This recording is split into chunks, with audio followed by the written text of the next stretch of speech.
Sobat Interest, no hade pisan, jabar kahiji. Berjumpa lagi dalam program Oncom, obrolan cerdas, opini penuh manfaat. Kali ini kita akan berjumpa dengan tamu istimewa, diekspor langsung dari Bandung, yang dapat jadwalnya juga rada-rada susah ya Bapak ya. Kita akan berjumpa, bertemu, ngobrol, lebih intens, lebih dekat ya Bapak dengan Kepala Kanwil Direktorat Jenderal Perbendaharaan Provinsi Jawa Barat, Bapak Heru Pudyonugroho. Sehat Bapak? Alhamdulillah, sehat Teh Awalina. Ini sudah powerful sekali nih kayaknya Bapak.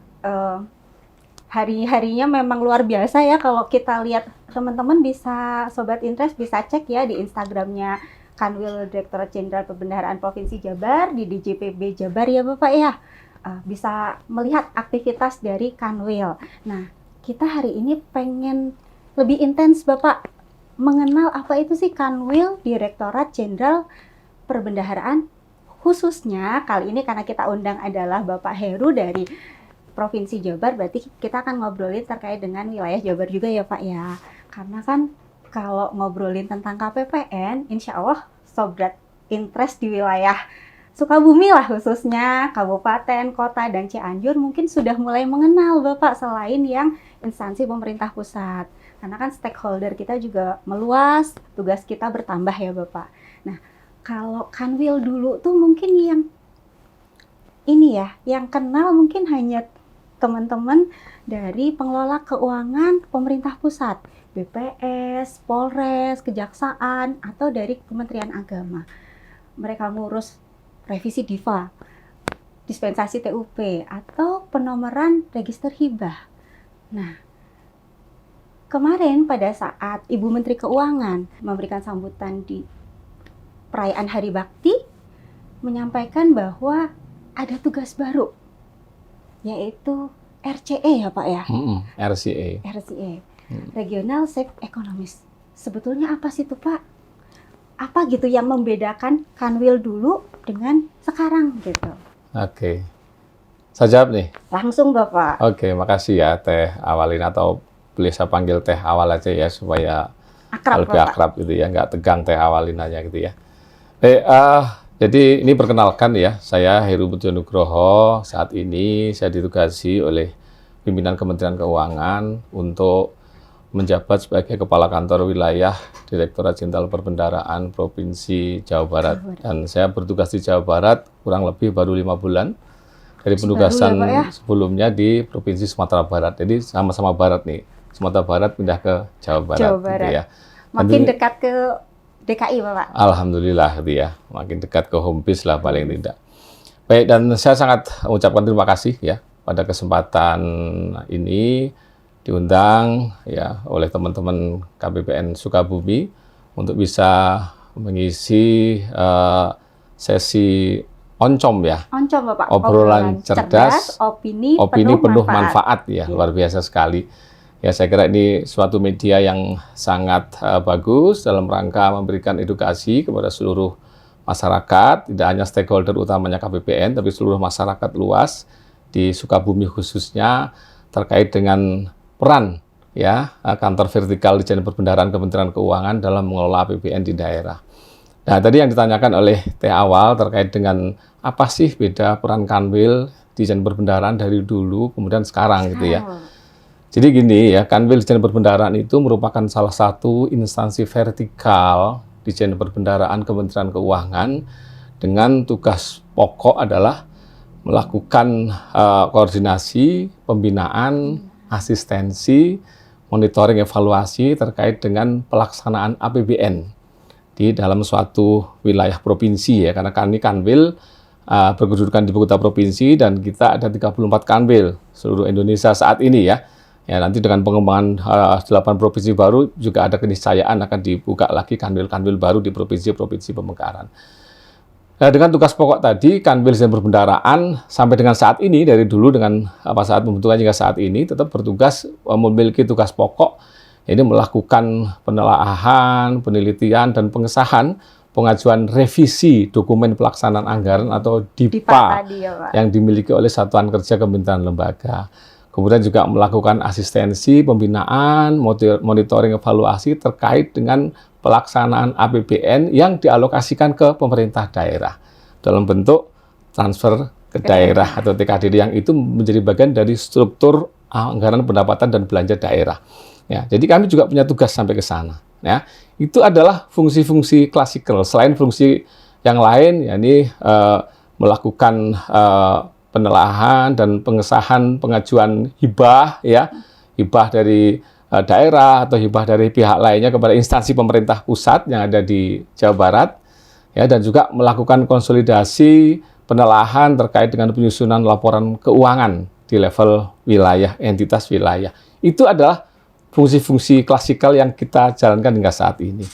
Nah, seiring berkembangnya waktu, ada amanah baru dari pimpinan Kementerian Keuangan, khususnya Bu Menteri Keuangan, yang mengharapkan agar Kanwil Perbendaharaan itu tidak hanya bertugas menjadi, dalam tanda kutip nih ya, penjaga kran gitu ya. Ya, kalau ketika alokasi APBN-nya lagi gede, kemudian kita kencengin krannya, ketika mungkin pendapatan negara lagi kurang bagus, kemudian kita seretin krannya, ya, atau bertindaknya sebagai kasir, atau koordinator kasir lah, karena kasirnya kan di KPBN nih. Betul. Ya, juru bayarnya yang membayar langsung ya dari kas negara ke kas daerah atau ke penerima hak itu kan KPBN ya. KPBN hanya sebagai koordinator kasir saja itu ya. Nah, ini ditingkatkan perannya ya. Dalam konteks saat ini kita diberikan amanah baru ya, tidak hanya menjadi koordinator kasir, tapi juga mendapatkan penugasan yang sangat keren yang tadi Mbak Teh awal sudah sebutkan, peran sebagai RCA, Regional Chief Economist ya. Dan peran Regional Chief Economist ini membawa konsekuensi baru ya. Ada tugas-tugas baru yang itu pengayaan tadi untuk intinya adalah untuk memastikan bahwa setiap rupiah alokasi APBN di daerah itu bisa dipastikan memberikan kemanfaatan yang maksimal untuk seluruh masyarakat. Ya. Intinya itu ya, Pak.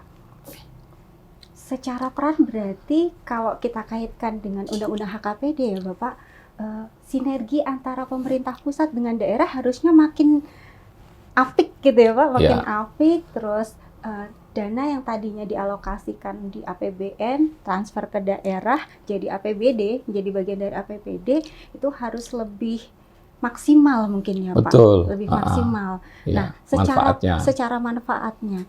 Nah, dalam implementasi dan sinergi itu yang dilakukan oleh Kanwil beserta jajaran pemerintah daerah, karena kan kalau levelnya provinsi ya, Pak, berarti ada di Jawa Barat ini provinsi dengan jumlah penduduk terbesar ya.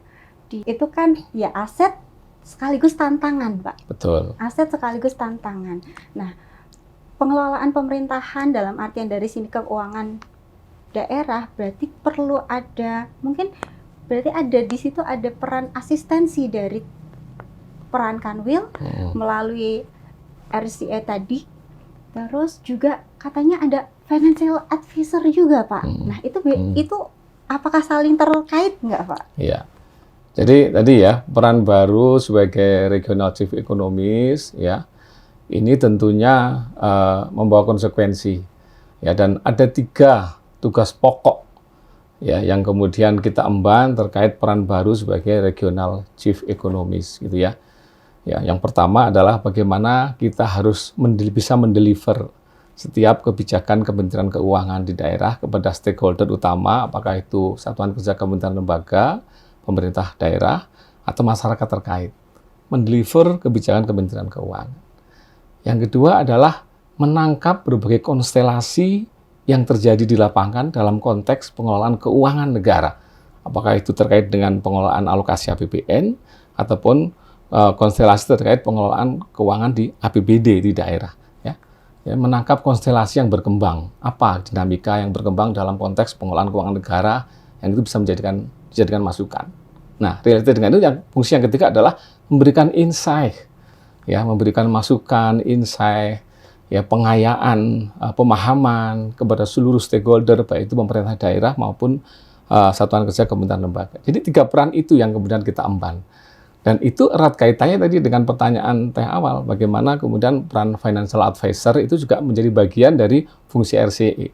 Karena tadi kita mendeliver kebijakan Kementerian Keuangan, berarti kita harus paham apa nih kebijakan-kebijakan terkini yang diinisiasi, yang dikeluarkan oleh Kementerian Keuangan, yang itu berakibat langsung terhadap pengelolaan APBN, gitu ya.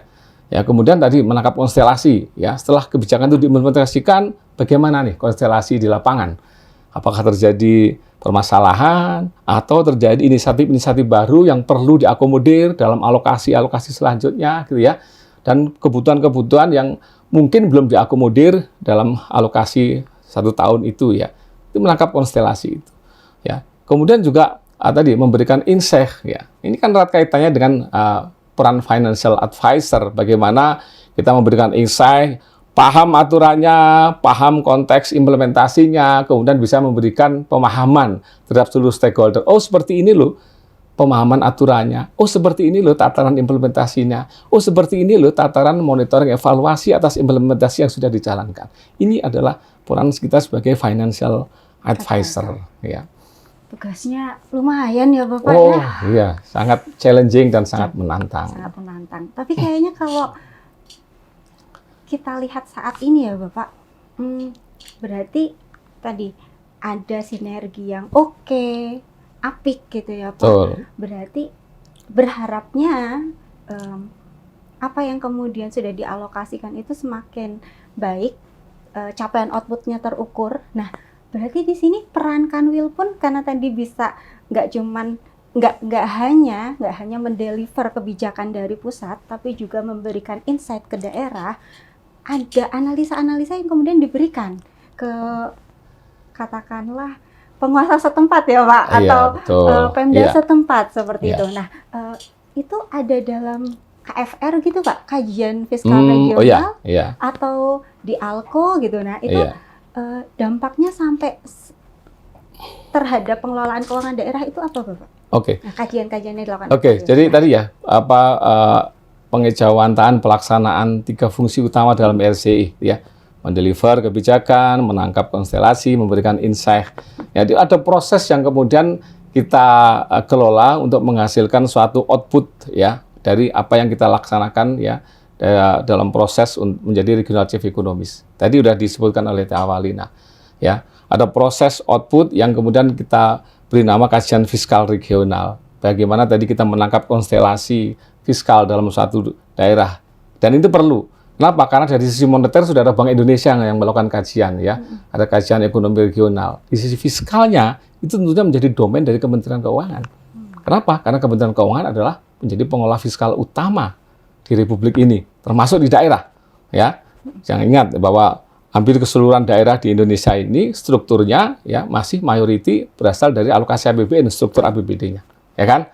Ya kan? Sehingga peran fiskal kita sentral di situ. Ya, perlu ada kajian fiskal regional. Ya. Kemudian ada delivery proses output yang kedua, ya, terkait dengan Asset Liability Committee atau ALCO, gitu ya. Dan yang ketiga ada FKPKN, Forum Koordinasi Pengelolaan Keuangan Negara. Ya. KFR, ALCO, FKPKN itu merupakan suatu proses data analitik, di mana data kita gathering, ya, dari seluruh stakeholder, dari masyarakat, dari seluruh entitas kita olah, ya. Ada yang berupa produk kajian fiskal, ya. Kita analisis data-data fiskal dalam satu periode, dalam satu wilayah, kemudian kita kaji anomalinya seperti apa, ya kan? Hambatan tantangan implementasinya seperti apa, asesmen makronya seperti apa, ya. Kemudian itu menghasilkan rekomendasi kebijakan fiskal yang itu selalu kita expose setiap triwulanan paling tidak, dengan mengundang berbagai stakeholder di daerah, pemerintah daerah, ya, ada Bapeda, BPKAD, kemudian BPS juga kita undang, BI kita undang sebagai pembahas, kemudian kita libatkan juga ada lokal expert, ya, akademisi setempat, ya. Kalau kita di Jawa Barat ada satu akademisi yang dari Universitas Padjadjaran yang kita hire untuk menjadi lokal expert untuk menjadi pembahas dari kualitas kajian kita, ya. Sehingga hasil kajian kita itu menjadi bernilai, ya, dan bisa memberikan tadi insight, masukan-masukan yang valuable kepada pemerintah daerah ataupun kepada spending unit, ya, kementerian lembaga sebagai pengelola anggaran di level satuan kerja. ALCO juga sama, Ya, itu ada data gathering dari berbagai macam sumber, kemudian kita olah, kita asesmen kondisi tantangan makronya seperti apa, ya, kemudian kita analisis transmisinya, alokasi APBN itu terhadap ekspansi moneternya seperti apa, ya, terhadap sektor realnya seperti apa, itu kita akses. Sehingga kemudian juga rekomendasinya sangat komprehensif. Sektor real kita berikan rekomendasi, sektor moneter kita berikan rekomendasi seperti apa ya, dengan mengakses risiko makro yang sudah kita pelajari dan kita analisis gitu ya. FKPKN juga sama, insight-nya harus relate on KFR, relate on hasil ALKO, nah, FKPKN jalan di situ ya. Bagaimana kita memberikan propose yang semakin tajam dan terpercaya, ini istilahnya gitu ya. Kemudian pemerintah daerah, kebijakan fiskal seperti apa yang harus dijalankan ya untuk membooster pertumbuhan ekonomi, gitu kan, untuk mengendalikan inflasi, misalkan untuk mengurangi angka kemiskinan ekstrim, untuk mengurangi kesenjangan, gitu kan, dan indikator-indikator pembangunan lainnya yang diperlukan. Itu produk-produk output dari kajian kita sebagai Regional Chief Economist. Ini obrolannya seru sekali ya Bapak. Kayaknya kalau dilanjut bisa sampai besok ini judulnya. Terus berasa dapat mata kuliah tergantung umum yang gitu. Nanya aja nih, tergantung yang nanya aja nih, Sobat Interest ya. Kalau yang nanya, kita juga semangat terus nih.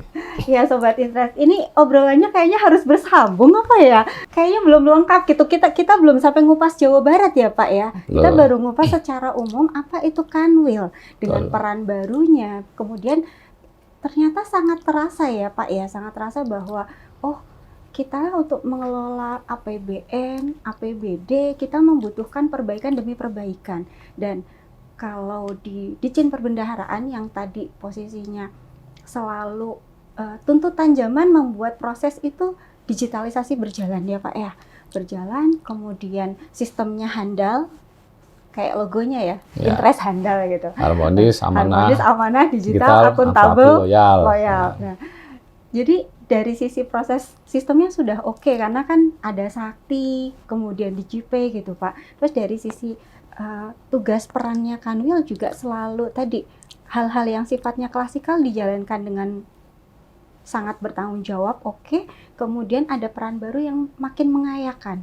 Nah, ke depan Bapak, mungkin ini closing kali ya Bapak, karena kalau kita lanjut besok nanti sudah closing ya, nggak terasa sudah closing nih. Padahal perasaan baru pemanasan. Baru pemanasan, ya. Makanya kayaknya harus ada lagi nih ya. Mungkin bisa kali ya Pak kita bertemu dengan tema lain kali. Boleh, Pak, nanti ada part 2, part 3 gitu ya. Oke. Bisa kayaknya Pak. Nah ini closingnya tuh Pak, untuk tadi karena stakeholder dari Kanwil maupun KPPN itu luas, dari kementerian lembaga, dari Pemda, mungkin Bapak ingin menyampaikan pesan sebagai Kepala Kanwil Direktorat Jenderal Perbendaharaan Provinsi Jawa Barat, karena misinya adalah Jabar Kahiji, berarti kan pasti ada poin-poin strategis yang ingin Bapak sampaikan agar itu berjalan dengan baik.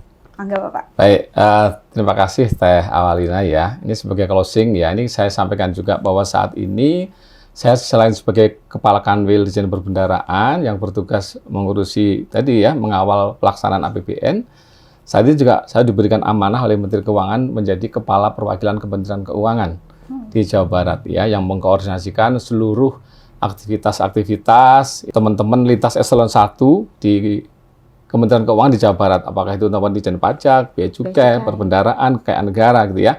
Ya, kita dalam konteks kolaborasi tadi Jabar Kahiji, Kementerian Keuangan 1, Jabar Kahiji gitu ya. Tentunya melalui media-media seperti ini kami mengajak ya seluruh teman-teman Sobat Interest dan teman-teman masyarakat luas gitu ya untuk bersama-sama mengawal pelaksanaan APBN di Jawa Barat ya. Ya, kalau ngomongin pelaksanaan APBN itu bukan hanya dari sisi belanjanya, tapi juga dari sisi penerimaan negaranya. Ayo kita support, ayo kita dukung, ayo kita patuh, taat untuk membayar pajak. Ayo kita patuh untuk membayar kewajiban-kewajiban kita kepada negara, ya, kepada daerah, ya. Kemudian juga ayo kita awasi bersama-sama kualitas dari seluruh uang negara yang sudah dikumpulkan tadi yang dialokasikan dalam bentuk APBN maupun APBD. Kalau bersama-sama kita kawal, maka kualitas APBN dari waktu ke waktu akan terus meningkat dan benar-benar bisa dirasakan manfaatnya oleh seluruh lapisan masyarakat, khususnya di Jawa Barat. Itu konsepsi dari value for money akan terbentuk dari sana. Itu mungkin Pak. Keren sekali. Terima kasih banyak Bapak hari Terima kasih Teh Awal ya. dapat insight yang luar biasa dan semoga pertemuan ini bukan yang pertama dan terakhir ya Pak, tapi ada kesinambungan lagi dari program Oncom ini. Mudah-mudahan nanti kita dapat kesempatan dari Bapak, kita bisa kupas lagi karena kayaknya satu mata kuliah umum ini kayaknya baru pemanasan tadi sih Pak. Belum versi fullnya, masih versi travel size. Oke, siap lah. Terima kasih Bapak. Lain waktu kita sambung lagi obrolannya. Oke. Terima kasih Sobat Interest. Jangan lupa subscribe juga Sukabumi Update karena kali ini kita berkolaborasi dengan Sukabumi Update, subscribe Sukabumi Update dan juga KPPN Sukabumi serta DJPB Jabar. Oke, terima kasih.